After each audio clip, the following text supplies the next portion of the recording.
chapter 5. And I'm thankful to say, by the way, if you haven't heard the news, that I was able to get to the oral surgeon early.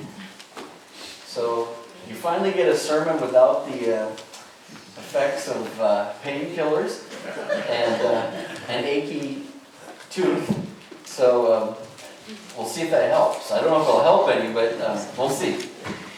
Matthew chapter 5, and that was, by the way, an answer to prayer. We got in a week early, and so praise the Lord for that. Matthew chapter 5, verse 33. We read this. Again, you have heard that it was said to the people long ago, do not break your oath, but fulfill to the Lord the vows that you have made. But I tell you, do not swear an oath at all, either by heaven, for it is God's throne, or by the earth, for it is his footstool, or by Jerusalem, for it is the city of the great king. And do not swear by your head, for you cannot make even one hair white or black. All you need to say is simply yes or no. Anything beyond this comes from the evil one.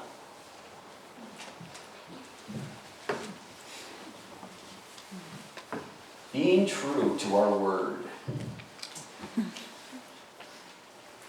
There were two ladies who were walking around a somewhat overcrowded country church graveyard, and they came upon a tombstone, and on that tombstone was written the inscription, "Here lies John Smith, a politician and an honest man." Good heavens, said the one lady to the other. Isn't it awful that they had to put two people in the same grave? Now, in this political season, the issue of truthfulness certainly is a relevant one, isn't it? If there's one thing we know about politicians, is that it's very difficult for us to trust their word. Of course, they always say, how do you know when a politician is lying? When his lips are moving. You know, and that pretty much is true, unfortunately, in the day that we live in. I always think of the words of Richard Nixon. I was not lying. I said things that later on seemed to be untrue. It's amazing the pretzels we twist ourselves in to get around about being just straightforward about the truth. And Charles Spurgeon said this, I love this, a lie travels around the world while truth is putting on the boots. Isn't it true? There was a little cartoon I saw. It said, I swear to tell the truth, the whole truth, and nothing but the truth, reserving a tiny bit of wriggle room. That's kind of the world that we live in. There's a lot of untruthfulness, and there's a lot of just plain dishonesty and lying. And in many cases, it's kind of overlooked, and it's almost expected in some parts of life. It should not be so. Jesus calls his disciples to a life of utter, simple truthfulness. Truth-telling. Let your yes be yes. Let your no be no. Don't mince yes and no. Now, when I think about that, I'm always reminded of my philosophy teacher when I was in college, and Dr. Arnie Husted was known for one phrase in particular. His phrase was, well, yes and no. And then he would go on to explain both sides, or however many sides of an issue that there were, and show you all the complexities of the arguments. And he was wonderful at that. And there was a point to that as a teaching tool. But what Jesus seems to be saying is not yes and no, but let your yes be yes, and let your no be no. It's a very relevant text for us in our day, I think. Of course, we all know what trouble not being truthful can get us into. We all remember Pinocchio, right? And if it were so easy to see by someone's nose growing, it would be an interesting thing, wouldn't it? But we all learned from early on the trouble that lying and deceit can get us into. Jesus calls us to a simpler way, in a way, and that is the way of truth, rather than the way of deception or lies. Now, let's take a look at the text and see what it has to say. The old way of looking at righteousness. Remember, and you're going to say, this sounds familiar. Because there's like a whole series of these where Jesus does the same thing. You have heard it said, but I say to you, and then he'll give his way of escape. Well, here it is. You have heard it said to the people long ago, do not break your oath, but fulfill to the Lord the vows you have made. So this is the Old Testament teaching, the Old Testament law, the way that God expressed in the Old Testament. When you make a vow, be sure to keep it. Fulfill the law. Fulfill the vow that you make. So be a person of your word. Don't make promises that you're not going to keep. Be true to your word. Fulfill your vows. Don't break your oath. Fulfill to the Lord the vows you've made, as Jesus paraphrases it.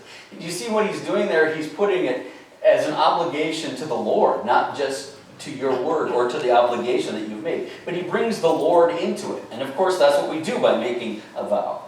Now, there's a number of Old Testament texts that Jesus probably has in mind here.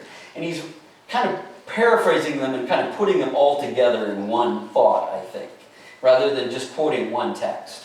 For example, when we read in Leviticus 19:12, do not swear falsely by my name, God says, and so profane the name of your God. I am the Lord.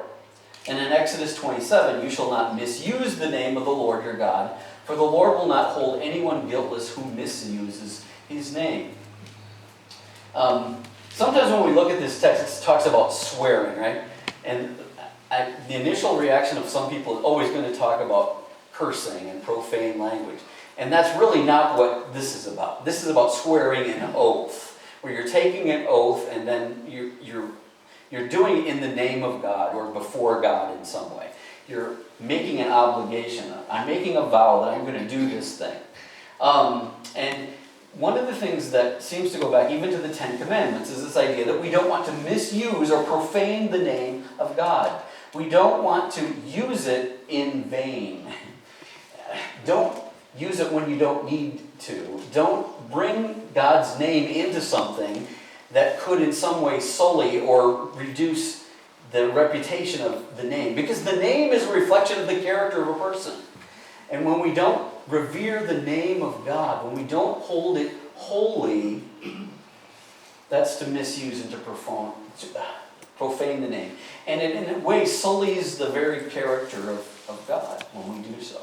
So even though this isn't about cursing, there are numerous texts that do talk about that. Using the name of the Lord in vain, and I'm not going to go down the list of things that you can say because you know it better than...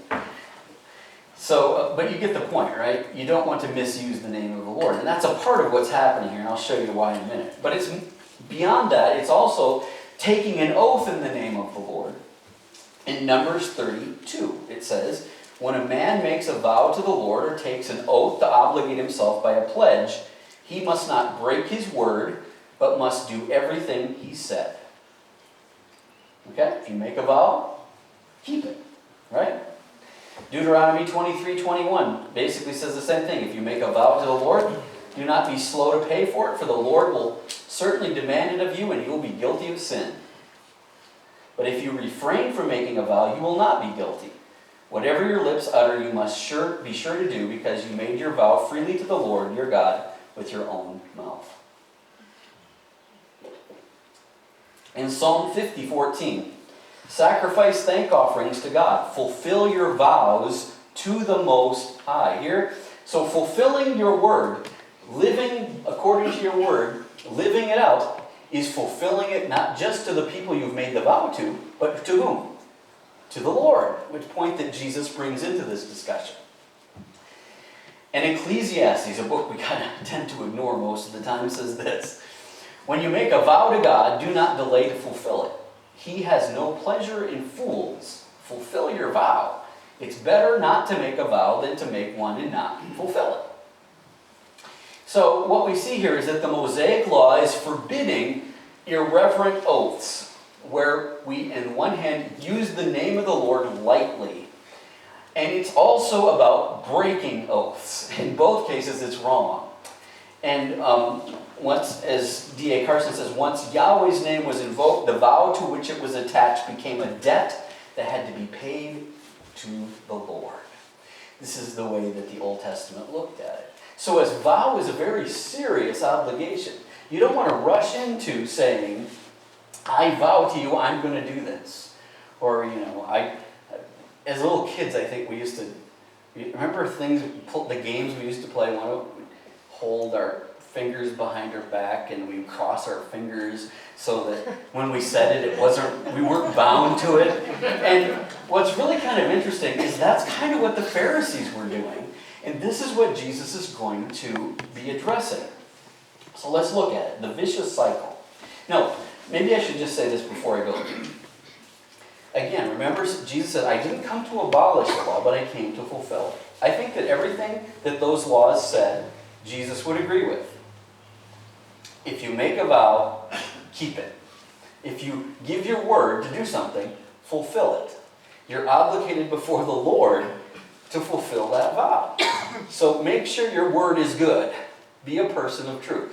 Those principles, I don't think Jesus is going to do anything to take away from. But he's going to go deeper, as he always likes to do. So then we see the vicious cycle.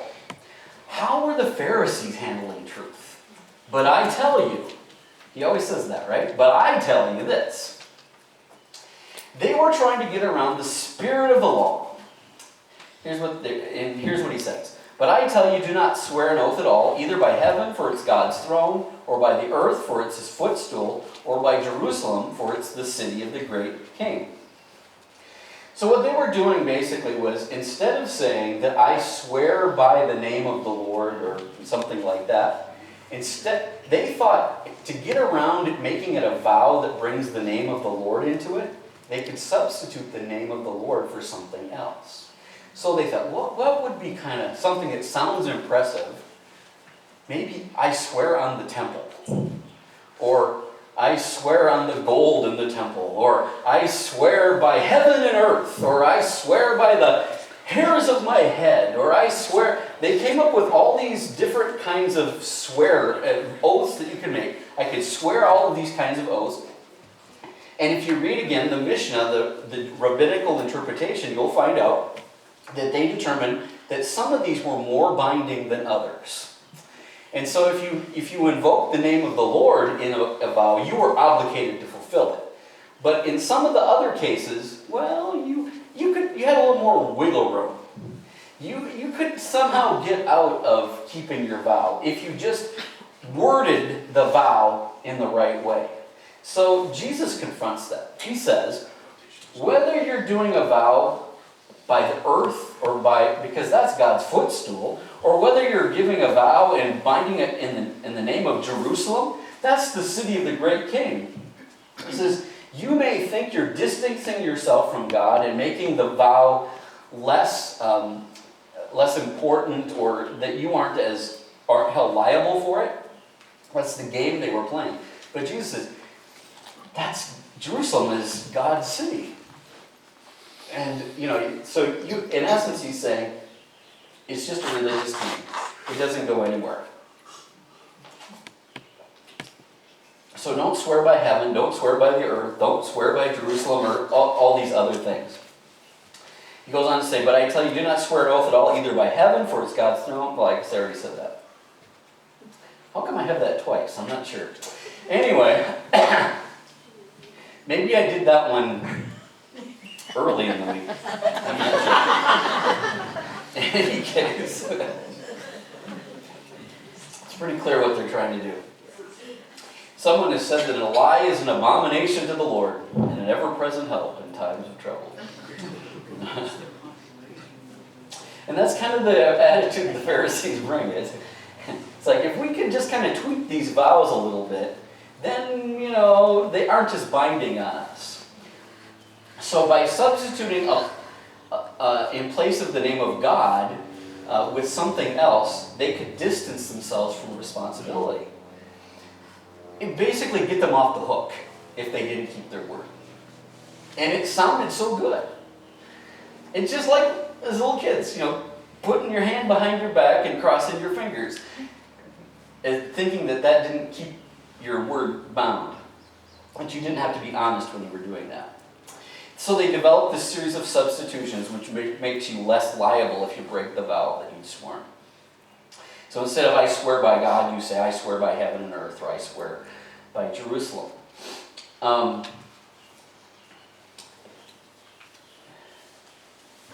So just a couple of little commentaries here that might kind of help you understand this. Any oath-taking or swearing in God's name put an Israelite in jeopardy of taking God's name in vain. So as to not infringe on that possibility, they develop what were called the Kenyan substitutionary words for God that protected a person from profaning the name of God. But Jesus is dealing in theology here, and since God is omnipresent, none of these substitutions, heaven or throne or whatever, escapes direct connection with God. An oath is an oath, and an oath isn't an oath if God isn't involved. You get the point? You're playing games with vows. You're trying to pretend that you're being trustworthy and truthful.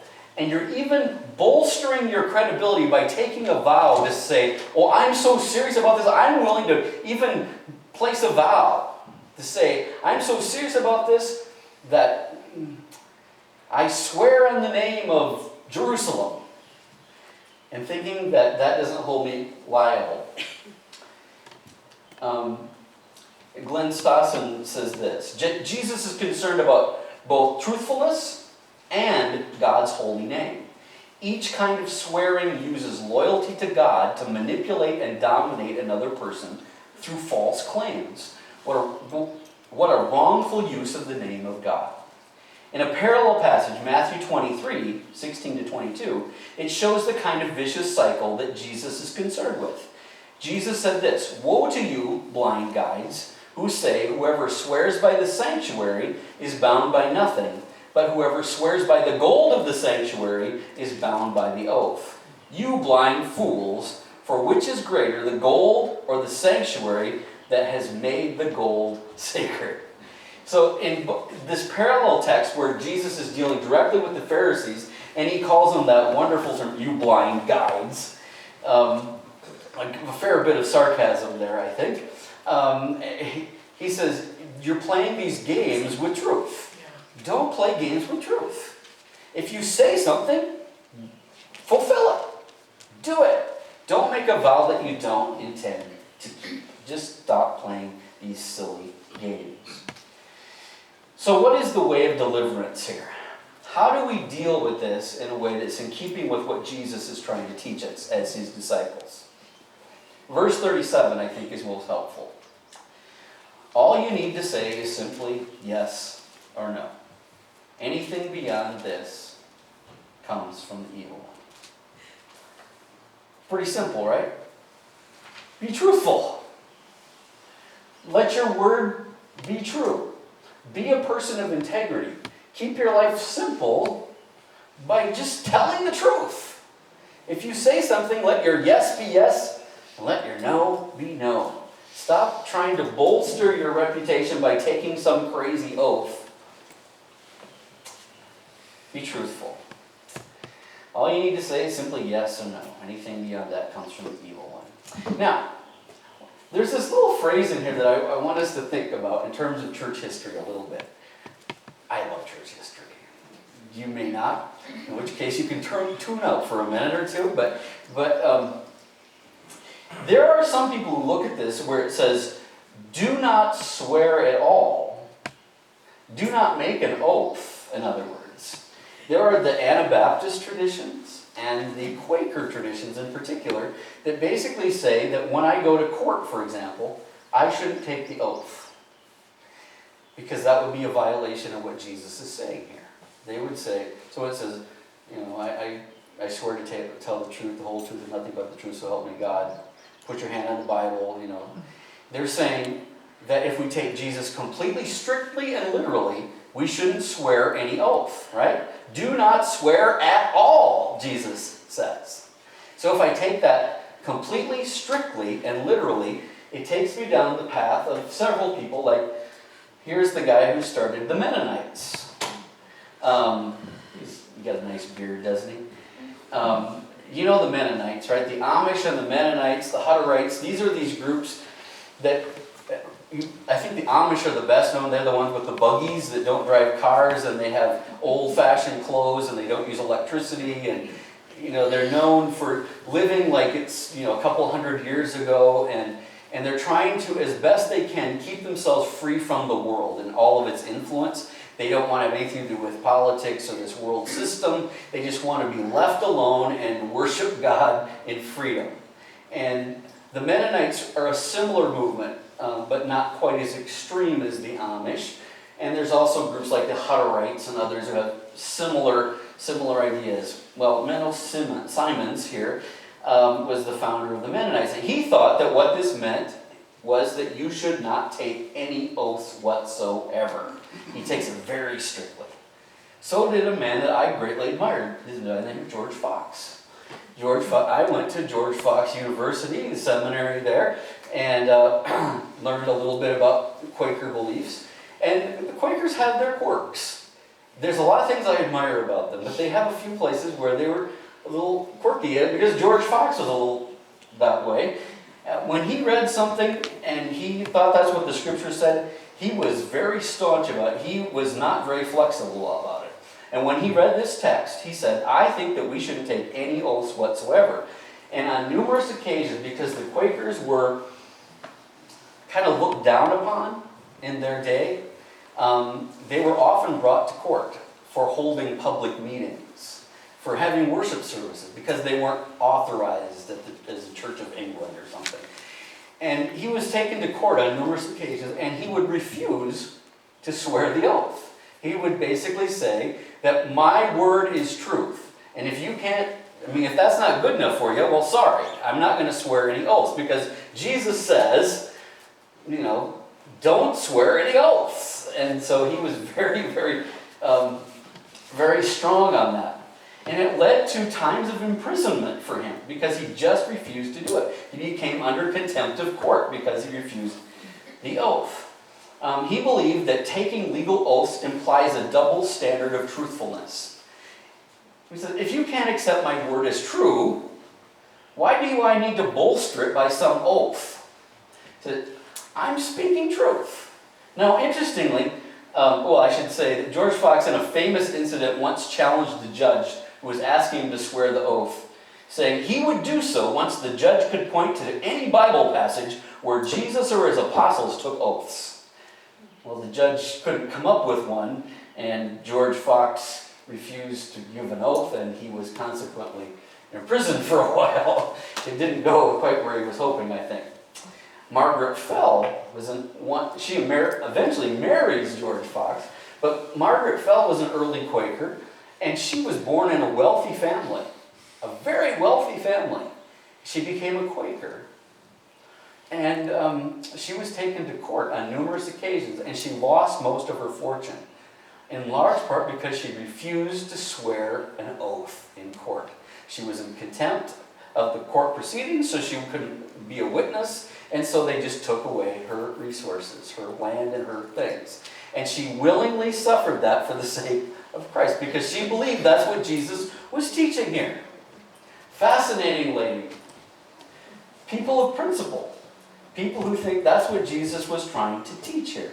Interestingly, eventually, Quakers were allowed to give an affirmation that their word was truthful, instead of having to take an oath. And that was written into English law. And even in our Constitution in the United States, you can affirm truthfulness rather than swear an oath.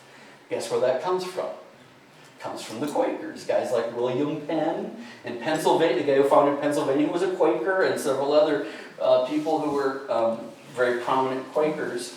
And it was a protection for those who came from this religious tradition. Now, I'm not sure that affirming the truthfulness is all that much different than swearing an oath, but nonetheless, that's the way that they managed to compromise the situation. Interestingly, there's one president who, instead of taking the oath of office by swearing an oath, affirmed truthfulness. I think it was Franklin Pierce. But in any case, so how do we deal with this? I think it's an interesting question. Because taken strictly and very literally, that is what Jesus says. Don't take an oath. Not at all. I say don't even take an oath. So what do we do with that? Because most Christians have not followed George Fox or the Anabaptists in this. I mean, not that many months ago, before I moved here, probably over a year ago now, I guess, got called to jury duty. And as we were going through the process, in fact, I lived in two times in Los Angeles I got called to jury duty. Both times I was involved in the process of being seated. I never got out of the case, but I was, in both cases, one of the last ones to be thrown off the jury before I was finally chosen. But in any case, they make you take an oath. I have to say, I took it. I didn't think anything of it. You probably wouldn't either. It never was even something that would cross my mind. When we go into court situations, there's numerous places where we're told we need to take an oath. It's a part of the society we live in. Somehow our society thinks that will make us more truthful, whether that's true or not. Now, interestingly, the testimony of Scripture speaks more broadly and raises some questions that we might want to consider before we become too cut and dried on George Fox and the Anabaptist way of viewing this. And so I just want to give you a little bit of complexity here. And also the fact that in the Sermon on the Mount, Jesus seems quite at home using some hyperbole. There are times in the Sermon on the Mount where Jesus is clearly using a figure of speech. For example, when he talks about cutting off your hand or gouging out your eye. These are clear examples of a figure of speech. An exaggeration for effect. It's not untruthful what he's doing here, but he's using a figure of speech. And this very well may be what he's doing here. Let me make the case for that, and then we'll talk about it. So, for example, God swears oaths. And if it's so bad, why would God swear oaths, right? The Abrahamic covenant, according to Luke chapter 1, verses 68 through 73, it talks about the covenant God made with Abraham for the nation Israel. The Lord had come to his people, redeemed them. And then in verse 73, the oath he swore to our father Abraham. So God swears an oath to Abraham on his own name. Okay? David, likewise, when God made a covenant with David, that there would always be one of his descendants on the throne, God made an oath. It says God promised him on oath that he would place one of his descendants on the throne. In Hebrews, it talks about the covenants that God has made, and it says that God confirmed them with an oath, and in verse 18, because by these two unchangeable things in which it's impossible for God to lie, we who have fled to take hold of the hope set before us may be greatly encouraged. So God made an oath with his people. Why? To encourage them. To encourage them. So that's interesting. What about Paul? Paul, when he writes, in several places invokes the name of God. These are oaths. He says in Romans 1:9, God, whom I serve in my spirit in preaching the gospel of his Son, is my witness how constantly I remember you. I'm calling God as my witness that I'm being truthful here. 2 Corinthians 1:23, I call God as my witness, and I stake my life on it, that it was in order to spare you that I did not return to Corinth. Again, this comes in that same form, of vow-type form. 1 Thessalonians 2:5, we never use flattery, nor do we put on a mask to cover up greed. God is our witness. So Paul, on several occasions, calls God in as his witness. So in some sense, at least, Paul seems to be using God's name in some sort of a vow. Now, the most interesting case of all, I think, is Jesus. And I wonder why the judge didn't bring this one up. Matthew 26, verse 62. Then the high priest stood up and said to Jesus, are you not going to answer? What is this testimony that these men are bringing against you? But Jesus remained silent. And the high priest said to him, I charge you under oath by the living God. Tell us if you are the Messiah, the Son of God. Now, what does Jesus answer to that? You have said so. But I say to all of you, from now on you will see the Son of Man sitting at the right hand of the Mighty One and coming on the clouds of heaven. Fascinating. Jesus is under oath. He's placed under oath. He's not willingly, volunteering to take an oath. So there may be some slight differences, but he's under oath here, right? And what does he do? He tries to avoid the question in some sense. Seems like he doesn't really want to be placed there. He remains silent at first, and then he says, "You have said that's who I am." So he's using his words rather than saying them himself. But then he comes across with a statement that is a clear statement to those who know what he's saying, that indeed he is the Son of God. Because he says that he is the one who is the Son of Man sitting at the right hand of the Mighty One coming on the clouds of heaven. Which was a reference from Daniel that was a clear reference to the Messiah who was coming. So that's an interesting noise. Someone's sending us messages from heaven. Speak to me. Okay. So what's going on here? I'm going to give you an interesting perspective on it, and then I'll try to pull this whole thing together for you. So anyway, Scott McKnight is he's a New Testament scholar. He leans a bit Anabaptist. Here's what he says about this. He says, let's get back to Jesus. When he was charged under the oath to identify himself, he refused to speak. Was this because of kingdom honesty? He says, I think so. What Jesus is teaching here is not the absolute prohibition of all oaths, for then he'd be against God's way of dealing with our redemption, but against legal oaths that reflect distancing God from what we do and scaling our obligation. He calls his followers into kingdom realities. He goes on and says a page later, we live this text out when we learn the simplicity of honesty. When we learn that our yes really does mean yes, and our no really does mean no. And when we learn that our yes obligates us and that our no obligates us. And this is his interesting statement. I would argue then that followers of Jesus are to tell a judge who requests an oath that they are bound by Jesus not to use oaths because their words are honest. Now that's an Anabaptist. A moderate one, but nonetheless Anabaptist. He said he would try to get out of it, if possible. Now, on the other hand, here's the more typical interpretation by an evangelical. I know both of these guys, and Don Hagner was a Fuller. We lived in his house for 2.5 years. I had his library at my disposal for a long time, and his commentary on Matthew, here's what he says. It's a mistake, however, to take a biblicistic approach to this passage that would disallow Christians from taking an oath, say in a court of justice. The issue is nothing less and nothing more than truthfulness. Now, those two statements are in opposition to each other. You get that, right? On the one hand, one guy is saying, if I were in a court, I would tell the judge, I don't take oaths because my words are truthful. The other guy says, that's irrelevant to what Jesus' real point is. The real point, and nothing but the point here, is truthfulness. That Jesus calls us all to be truthful, to let our words be true. Our yes be yes, or no be no. That truthfulness is really the heart of what Jesus is getting at here. And he may be using just a bit of hyperbole and throws out oaths altogether. That the point isn't about the court of justice. Now, what is true for both of those men is this. And Scott McKnight says it this way.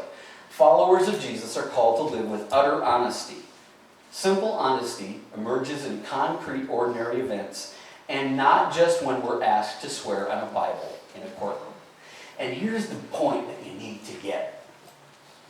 As in many of these cases, if we take what Jesus says as a legalistic rule, we can still miss the spirit of it.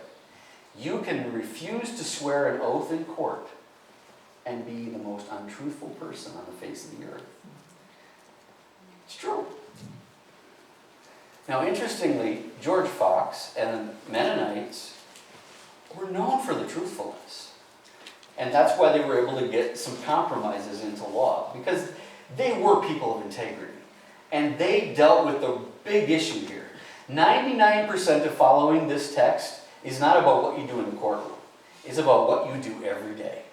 When you talk to other people, is your word true? 99.9% of this passage probably is what you do at your work.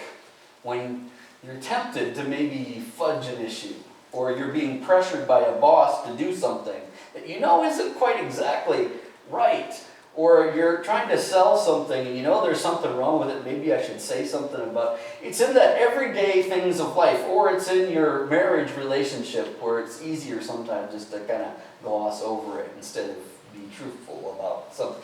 You know how these things work. 99.9% of this passage is about everyday life. The choices we make every day. Am I a person of truth? Am I completely and absolutely committed to being truthful in everything that I say and everything I do? Am I a person of integrity? If you get that right, I think Jesus would be pretty happy with you, because that's 99.9% of this passage. And so don't miss that point.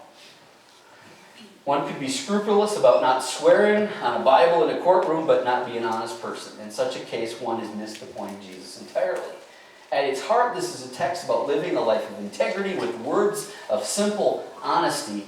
James said something similar. He said this: above all, my brothers and sisters, do not swear, not by heaven or by earth or anything else. All you need to say is a simple yes or no. Otherwise, you will be condemned. So some principles in closing. As I said, 99, I even raised it a little bit to 99.9%. Maybe I should go a little higher. Of living out this text is living a life of integrity and truthfulness. Jesus calls us to simple truthfulness and honesty. It is to be a characteristic for which we are known. Yeah, it is to be a characteristic for which we're known. His disciples are truthful. They're truth tellers. They're just honest people. Live true to your vows. I think that Jesus says nothing to abolish those texts. He fulfills them with a greater thing, dealing with the real issue. But if we have made vows, we should fulfill them. We should avoid attempts to play the game of the Pharisees, to swear non-binding oaths, pretending to be truthful but not following through. And we can play that game a lot of different ways. But make sure that what you say is what you mean, and follow through. Recognize that you bear the name of Christian and represent Christ. Do not sully his name through misrepresenting truth. Be such an example of honesty and integrity that you will feel no need to bolster your words with an oath. There's no reason that you need to make an oath, because everybody knows you're honest and you're trustworthy. And I think George Fox and the Quakers, in many ways, the Anabaptists, stand as prophetic voices to us. And I appreciate their example. I really do. I'm not sure that one has to go quite as far as they do, although I wrestle with it at times. I just encourage you to consider them and follow your conscience in the other 1%. Mark Twain said this: if you tell the truth, you don't have to remember anything. It's true. Keep your life simple by being a truthful person. That's the point. That's what Jesus is trying to say. His disciples are people of truth. They're not people who try to twist it or deceive or lie or get around it or make commitments they don't keep. They're people of integrity. They're people of truth. Truth-telling is the mark of a disciple of Jesus. Simple, honest words lead to a simple life. And may I urge you to follow the way of Jesus, the simple way, the way of integrity, the way of truth, and let your life and words speak with integrity, that you have no need to bolster your words and reputation with an oath. Let's pray.